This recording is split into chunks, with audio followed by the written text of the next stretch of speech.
Of all the nations in the world today, which country best exemplifies the tenets of Islam? What's the most successful Muslim country that you would point to say, if you want to understand more about Islam, this is the country that embodies best the tenets of our religion? I would say Canada. Well, okay, well, let me make it harder for you. What I'm asking is, which predominantly Muslim countries would you say, like it's not always fair to throw Afghanistan or Iran or some different things into the mix all the time. You're putting me between Iraq and a hard place. He's here all week, folks. But I guess if I wanted to... I would have to say probably Malaysia or Turkey are the best examples that we have right now. I think Senegal is also very impressive. Gambia is I think good. I have a soft spot for Morocco. I studied there and I love Moroccan culture. But overall, the Muslims are not doing that well right now.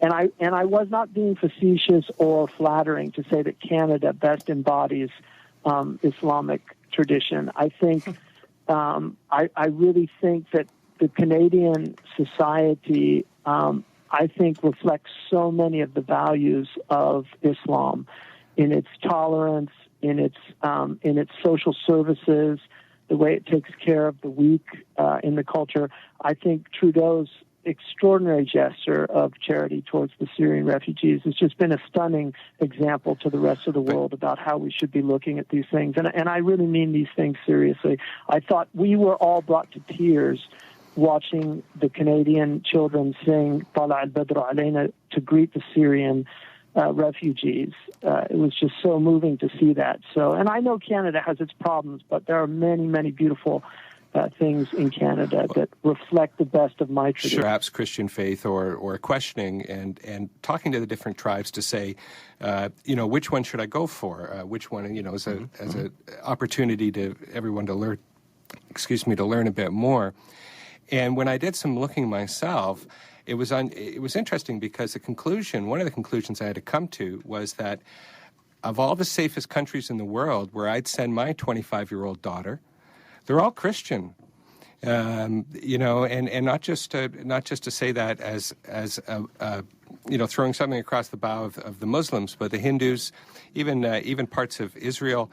The only place that I would feel safe, or that I would say are some of the most successful countries in the world, safest countries in the world, are all Christian, and for the most part, the majority of them are from former British Commonwealth countries. So as much as, I find that's an interesting disparity across the world. I mean, it's quite a divergence. Yeah. You fly out of London into your country in Africa, and the world is completely different. Hamza? Well, I mean, I think that I wouldn't say that it's so much because they're Christian, but I think... Or they were Christian, but...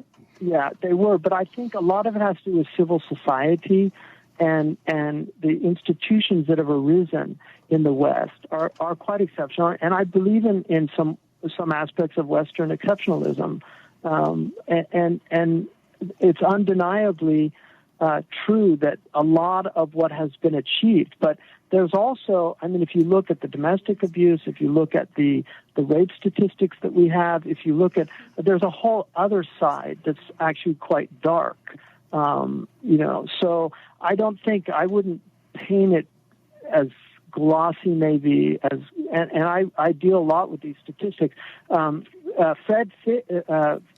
Professor Fish at Berkeley University wrote a book about Are Muslims Distinct?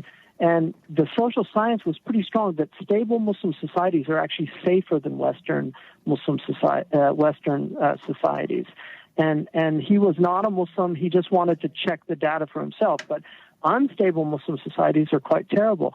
And having said that, I would say that generally sexual harassment is a problem in the Muslim world, and that's quite tragic. That